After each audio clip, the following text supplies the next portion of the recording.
If you would like to take a seat, if you would consider sitting down, I would greatly appreciate it. We are only 4 minutes behind time. I feel so excited about that. Only 4 minutes. Comme les diplomates canadiens sont obligés de le faire. Honorable Ministers, Madame Director General of the Foreign Office, dear panelists, dear colleagues, chers amis, I'm very honored to be the speaker today, and I'm very impatient to hear the colleagues on the role of trade in the transformation of agriculture. For me, trade is absolutely essential. The market, the marketing, the post-harvest marketing is absolutely key for the development of agriculture. When I was younger, I was a professor of economic history. It's very, very clear for historians that what has been the most important lever of the agricultural revolution in Europe in the 18th century has been the development of trade and the very important infrastructure in terms of road, of bridges, of harbors, which are necessary for the efficiency of trade. But the most important was not physical. And I think that Africa is in the same mood today. The most important progress has been to destroy the domestic borders. When you were in France with dozens of provinces isolated by borders, internal borders, you were permanently in a situation of shortage of agricultural resources in province and the neighboring province being in surplus, with very low prices in the surplus province, very high inflation, creating major trouble, and no possibility to equalize the regime of the pricing. It's very, very important what we can expect of the ZLECAf, as we say in French, AFCTA, the free trade zone, is not only economies of scale, dynamics of demand. It's not only development of infrastructures, of transport, of storage, and so on. All that is very important. But you have also the intangibles, that we will waive the barriers of tariff and non-tariff barriers and create one of the largest common markets in the world. And that will be the real driver for agriculture. I can give you another example, a bit more contemporary. When Russia entered in a new regime in 1917, the agriculture collapsed. Russia, beginning of the 20th century, was the largest exporter of cereals in the world. It collapsed because no impetus of the private sector has been kept in the Stalinian economic model. After 1991, at the end of the USSR, Russia was the most dependent power in the world for cereals and the net first importer at the last days of Russia, of Soviet Russia. Nowadays, and after a transition of less than 5 years, Russia had become the first largest exporter of cereals in the world. And this status creates for us a little problem today with the war. But this shift is a very important one. You can expect that by stimulating the private sector, by destroying the barriers, the borders, we will have the same major step change. Donc, ça c'est mon premier message. Je m'excuse pour les interprètes de changer de langue. Le premier message, et j'aimerais bien écouter les panélistes là-dessus, c'est le commerce libre, le commerce libéré des frontières, et notamment des frontières intérieures. C'est en fait, quand on regarde l'histoire, au XXe siècle russe, aussi bien qu'au XVIIIe siècle de toute l'Europe, c'est le premier levier de croissance. L'Afrique n'y échappera pas. Donc ça, c'est très important, et c'est très important pour Agra, qui accompagne cette transformation, d'avoir une séance aujourd'hui comme celle-ci. Et je dois dire, j'ai été très impressionné par la session CEO Roundtable tout à l'heure, parce que je sens un commitment très fort du secteur privé pour accompagner cette transformation. My second message is that I'm very optimistic and confident in terms of the implementation of the free zone, the free trade zone. Why? Because the farmers have been the pioneers of the free trade. In every report, you will read that we have a very little trade flow in between African countries, unlike Europe, unlike Latin America. No, it's not true. It is customs statistics. Our informal sector has anticipated the free trade by not stopping at the customs and tax office on the road to export.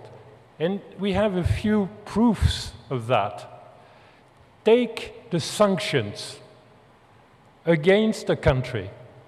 Let's say, by hazard, a country where you had a coup d'etat and then you have international sanctions. What do you observe? You observe that the informal agricultural export continues despite the sanctions. Not totally, but for an important component. Livestock to Ivory Coast comes down to, from Mali, comes down to Ivory Coast. Same sort of proportions. When Nigeria and Benin were not completely in an harmonious situation, a few years ago, our borders have been closed for 2 years with a very limited impact on the GDP. Why? Because our markets are far more, our informal markets are far more integrated. And we observe that today as well for Niger, with Nigeria or with Benin. In effect, our small farmers, informal, with their channels to the export markets for the neighbors, are completely integrated already. So we, through the free trade zone, are just extending a practice So let's not be too confident in terms of the statistiques douanières, of customs, external trade, balance of payment statistics as far as agriculture is concerned. And this, which is true in the ECOWAS, is also, and maybe even more, real in the ECA. So it's not an exception. So let's be confident in our small farmers to continue on to be on the front line of the free trade. I'm not at all making an advocacy for smuggling, and I'm a bit aware of the fact that Nigeria was not completely comfortable with the fact that we were importing 1,500,000 tons of rice with a consumption of a bit less than 10% of that, and a bit of ignorance of where this rice was to finish its life, maybe on the Nigerian market. So I'm not an advocate of smuggling, but de facto, let's understand that trade, markets are very dynamic and more integrated already than what we think. But I will go a bit beyond that. The small farmers, pioneers of free trade, are a very important component of the private sector. When we speak in a conference like this one of the private sector, let's speak first of the informal agricultural sector. In a country like mine, which is very close by the average level in Africa, sub-Saharan Africa, the state is able to collect 20% of the GDP in terms of revenue flow and redeploy 20%. The informal private sector is around 50% of the GDP, the rest being done by the formal sector.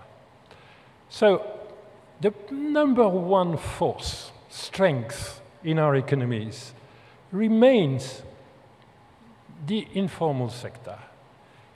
And I would say something which is also reflected in the way AGRA now addresses the issues, being far closer on the ground, decentralizing its actions, being more and more operational and less conceptual, reflects a consideration.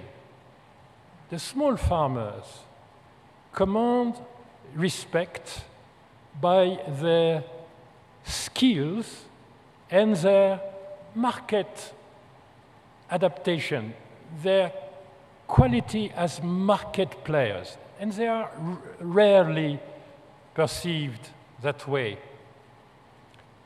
I have a friend who is the #1 importer of organic products in Europe. When he speaks of the farmers of Togo and Benin for fruits, organic vegetables, he tells me they are the most skilled, the best in terms of practical practices in cultural terms. So let's be full of consideration about the way going forward the farmers will lead us. Ça, c'est mon deuxième message. Soyons très proches du terrain en reconnaissant des capacités très importantes d'être dans le marché.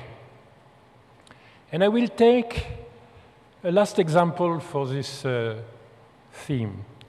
When Mr. Adesina, who will be with us tomorrow, chair of the African Development Bank, was the Federal Minister for Agriculture in Nigeria, after having been in charge of agricultural program of our friends of the Bill and Melinda Gates Foundation. So as an expert of agriculture, when he wanted to boost, and it was not boosting, it was an agricultural revolution in the years 2010 and following. He did what? He replaced subsidies to the small farmers by vouchers distributed through digital money for them to be able to choose the moment, the nature, the price of the fertilizers and seeds that they had to buy. The impact has been the highest growth on 2 years ever observed in Africa. Why? Because informal, small farmers are far more efficient if they have not to wait for late subsidies or improper, if they are also delivered, if in a sense they become free of corruption through the subsidy system, the freedom of choosing your suppliers, your products, your timing has been so efficient. And maybe we can ask the question tomorrow. It was not a progress. It was a revolution. It's the year when agriculture in the GDP contribution overcome the hydrocarbons and changed the future of Nigeria. So another sign that not only the regional international trade is perfectly known and practiced by the small farmers in our countries, but internally you can optimize the way you use the public spend by giving more freedom and market reactions to the farmers. And my last message, mon troisième et dernier message. Si vous me suivez dans le raisonnement, le commerce est aussi important que tout ce qu'on a pu faire en matière directe sur l'agriculture. C'est vraiment quelque chose qui va libérer énormément de capacités, augmenter énormément la demande, etc., et baisser les prix.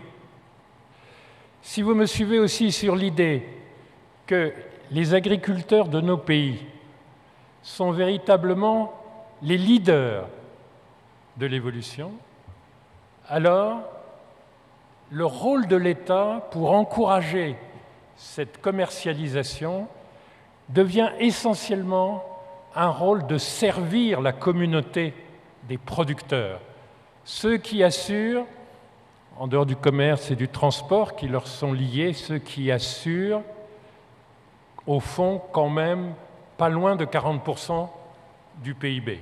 So if you follow me on the first message, trade will create a revolution.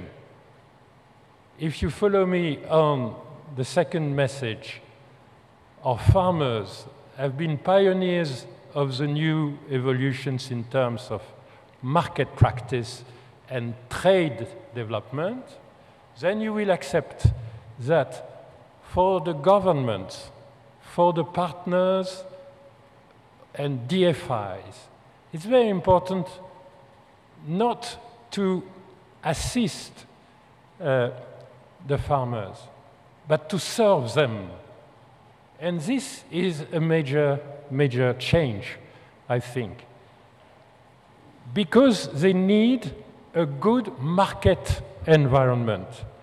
The governments have not to do what they do not do well by investing directly. They have to create the best conditions for the investors. So I think norms, technical norms, in order to unify the markets, that is intangible, that is legal, that is technical, but that is essential in order to make a fluid flow of exports from a country to another. Competition on transport. In my country, in the last 6 months, we have divided by 2 the cost of air freight, cargo. Why? Just by creating competition in between 2 airlines to go to Europe. 50% decrease. It's quite important because we export products, chilled products, through airlines, not everything through the sea. But we achieved, in a few days of negotiation, just because of competition, we achieved 50% of savings, and the cost of exporting fresh fruit from Cotonou the same day, I mean, 23 hours after that, to be on the shelf in Marks and Spencer or Carrefour means that the cost of freight is twice the cost of fruits, packaging, everything which has been done in the country. 50% of saving there is quite interesting. So regulating competition is essential. And I will give you maybe a last example of those intangible services that we have to decentralize to our farmers. You could think that the price inflated of food in Africa would have been positive in terms of income flows for our farmers. Okay?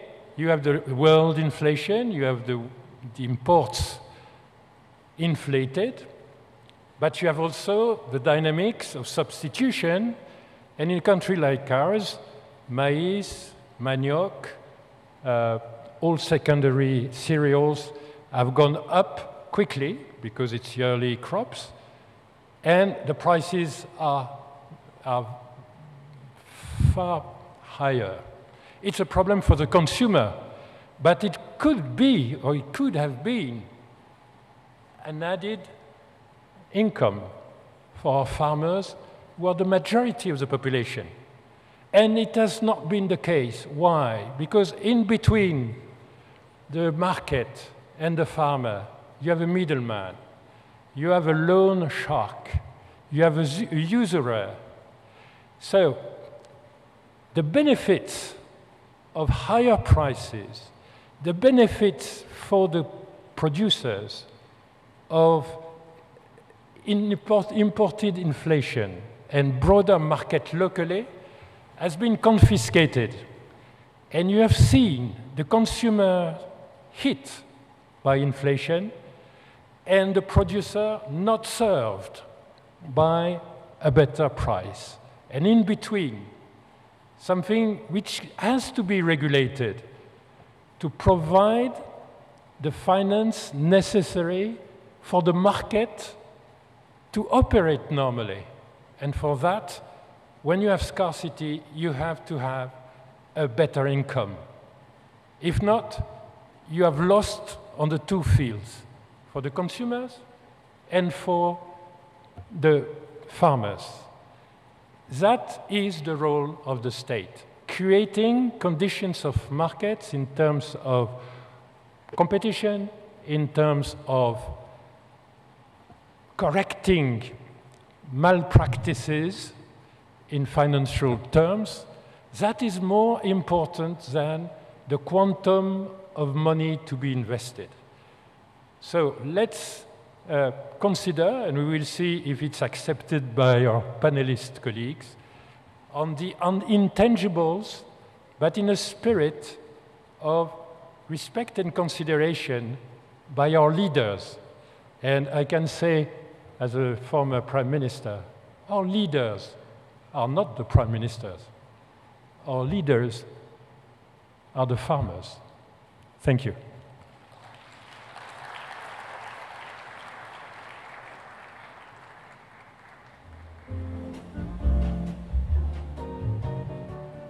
Former Prime Minister of Benin, showing his lesson of not being a leader and the farmers being the leaders. Perspectives from government, from a donor, from an important bank on this continent is what you're about to hear next, as we really think about trade and markets, regenerating Africa's food systems and transforming them. I'm going to ask to come and sit right by me here on the stage. Honourable Minister Banda, please join me right here and sit on the stage. Thank you very much. Minister of Trade and Industry from Malawi, Ms. Melinda Bohannon, DG of Humanitarian and Development, Foreign Commonwealth and Development Office, also known as the FCDO UK.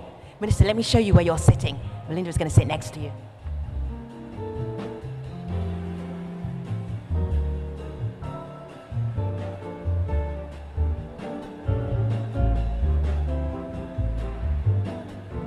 Thank you. And our final on-stage guest will be Ms. Beth Dumford, the VP of Agriculture, Human and Social Development at the African Development Bank. Thank you, Beth. Find your own path. Go your own way. Excellent. Thank you so much.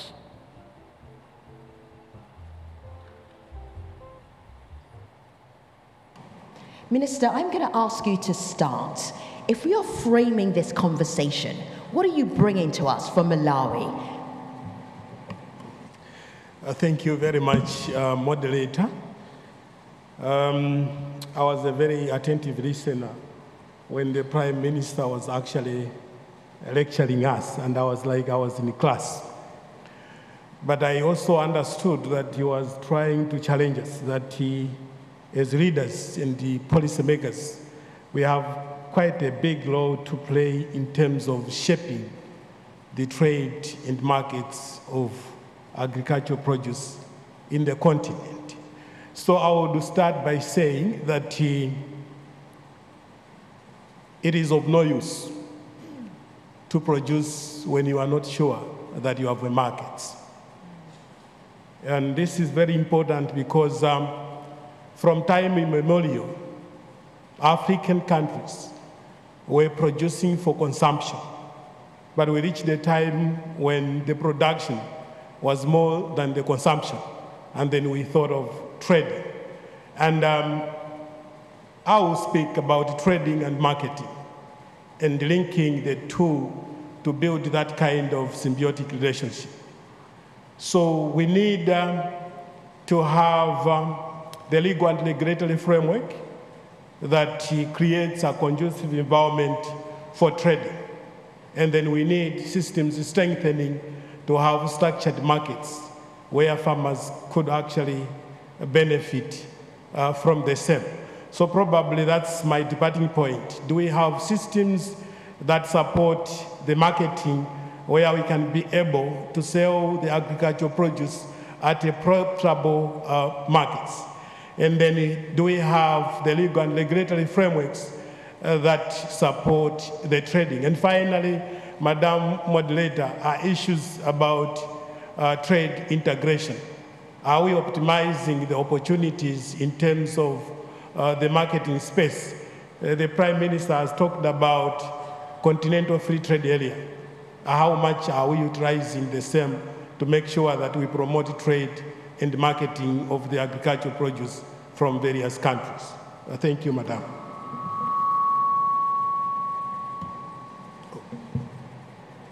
So, Minister, you brought 3 excellent questions. Did you come with 3 excellent answers? Thank you very much.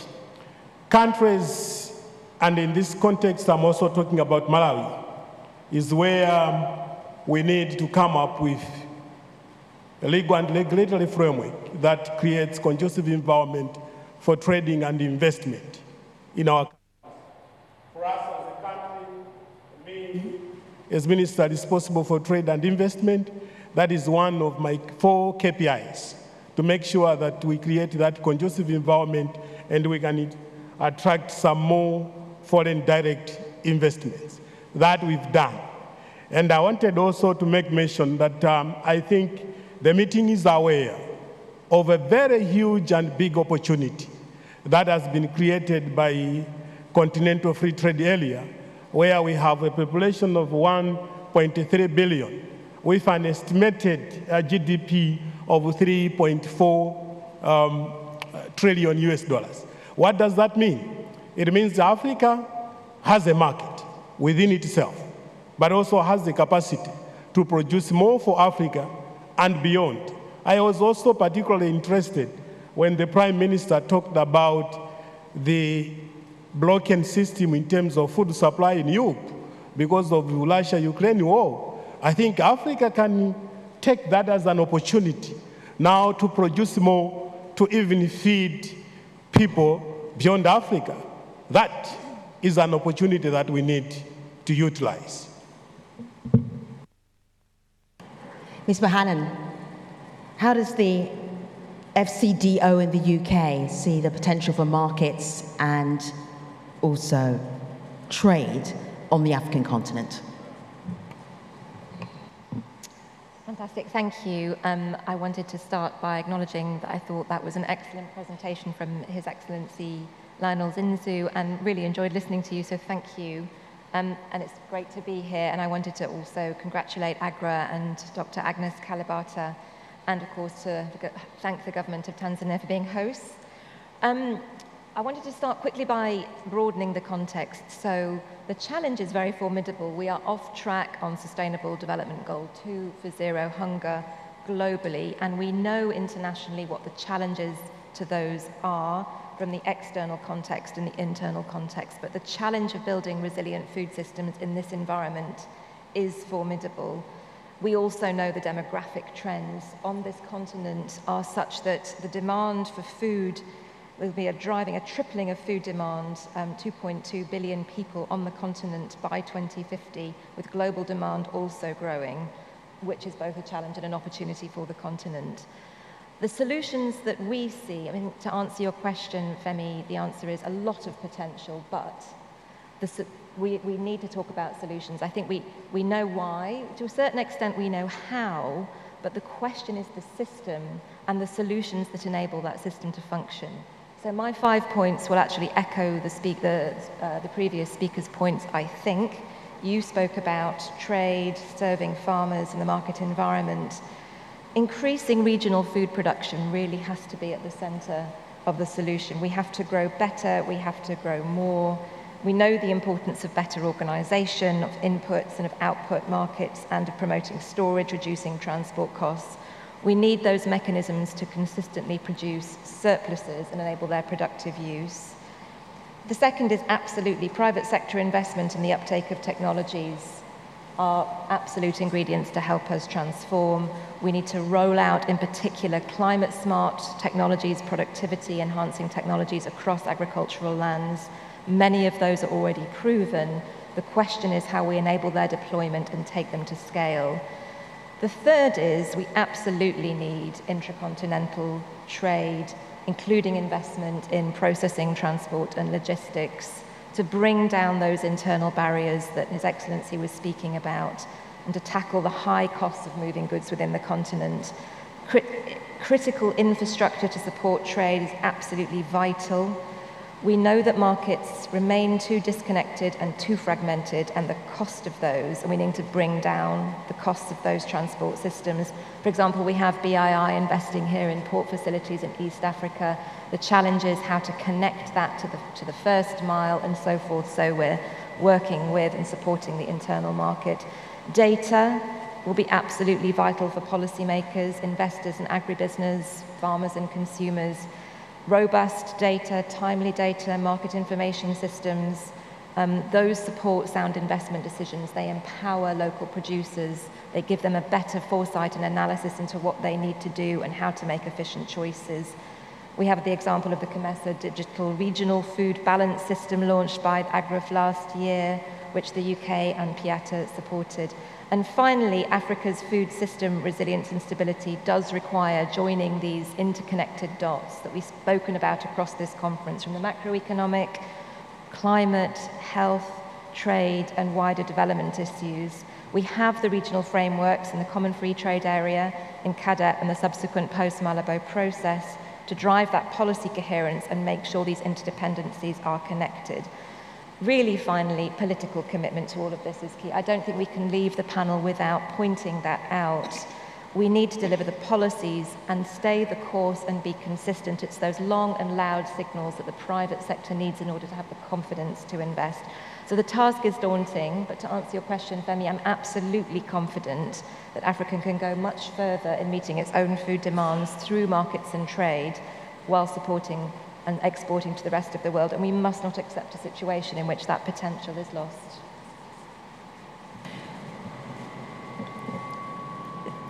Thank you. Melinda, Ms. Bohannon, as you was talking, the minister from Malawi wrote down notes, and I'm deeply curious as to what you wrote down, but only tell me what you wrote down. It's not a reason to actually have a speech, Minister, but I'm really curious. What could you possibly be writing down? Go ahead, tell us.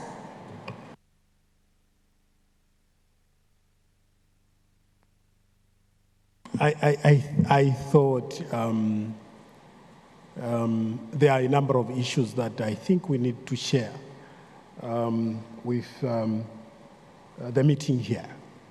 As far as trade and marketing or markets are concerned, there are a number of issues that we need to look at seriously. So, Minister, you wrote all that down just then, because I only saw 3 pieces of writing. Yes. What did you read it out? What you wrote? Well, so is it confidential? Yeah, I did.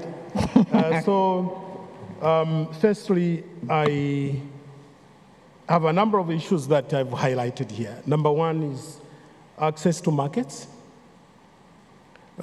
which is very key, but also reorganizing our markets to become structured markets, very key, but also support towards collective marketing, where we are promoting, cooperatives and associations in order for us to aggregate what we have. Very key. And also, just as I said, I think issues to do with networking and collaboration to make sure that we utilize the available opportunities. Very key as well. Thank you, Minister. Ms. Bohannon, you were obviously very inspiring with your opening remarks. All right, the African Development Bank, thank you so much for being here. How do you see this trade and markets plenary? What do we need to know before we start getting into the nitty-gritty? Well, thank you, Femi, for that question. And I really want to thank Agra and Agnes Kalibata. It's great to see you for really inviting me here and for hosting this session. I think that as we've all lived, seeing a war break out thousands of miles away that threw, millions more into poverty on the continent here in Africa so far away really just shows the interconnectivity, the importance of markets, and the importance of trade. So this is such an important issue, and I think, Your Excellency, the Prime Minister, I really appreciated your framing remarks that really helped us think about this in a really important way. Of course, Honorable Minister, you brought up some incredibly important points, and my colleague from FCDO. What I wanted to do is really just take us back to basics. We know that a hectare of land in Africa is 37% as productive as the global average. So that's 37%. That's a lot of revenue, that's a lot of livelihood, that's a lot of food left on the table. So 37%. And so, there's a lot that goes into that. Yields are not where they need to be. And for some crops, they're a third of what they should be, what they are globally. And so there are climate adaptive technologies that exist that aren't in the hands of farmers at scale, inputs such as fertilizer, et cetera. So again, we need to do a lot of work to really just get the basics of the technologies that are out there into the hands of farmers. Heat-tolerant wheat, water-efficient maize, that can help farmers adapt to climate change and increase their yields. So we're working on the technologies for African agricultural transformation together with partners, including AGRA, private sector actors, national governments, to really bring all the actors together to scale up the production of these climate adaptive technologies and get them into the hands of farmers. And I think importantly, as His Excellency mentioned, using markets and using digital systems as a means of transparency to provide farmer choice, to ensure inclusion, equity, is something that my boss led as a Minister of Agriculture in Nigeria, and is something that we at the African Development with our partners are working with many governments to do. So again, using markets for the basics of inputs, using ICT. Value addition, I think, is also incredibly critical. I live in Cote d'Ivoire. My kids love cashews, so I spend a lot of time in grocery stores buying cashews for my kids, who eat them all the time. And I buy a cashew that was produced and grown in Cote d'Ivoire, shipped to Vietnam to be processed, and then shipped back so I can buy it at the grocery store in Abidjan. So that's a lot of livelihood, a lot of revenue that's left on the table. There are huge barriers to entry for those coming in to add value, to really increase the value of what we're putting into markets, what is traded, what is in this increased food on the move. And again, one of the barriers is in areas of high agricultural production, there's not often a lot of infrastructure, things like roads, electricity, water and sanitation, ICT communications, et cetera.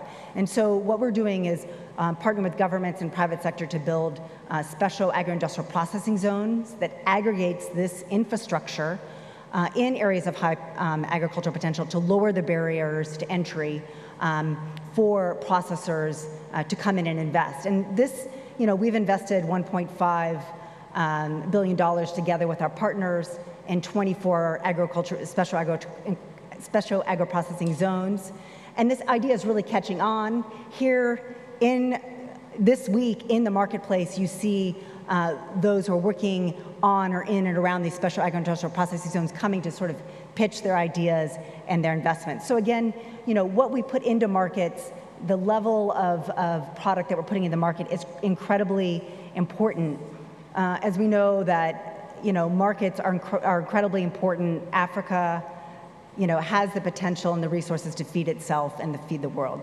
So thank you. Thank you, Beth Dunford. Minister Banda, would you turn your microphone off, please? Thank you. And Ms. Bohannon, I would love to sit here and talk to you for another half an hour, but we have other things to do. But that's a good sign of a great plenary, is that we still want to keep talking. For now, I'm going to ask you, please stay in the room, because when we have the Q&A, I'm going to come back to all three of you.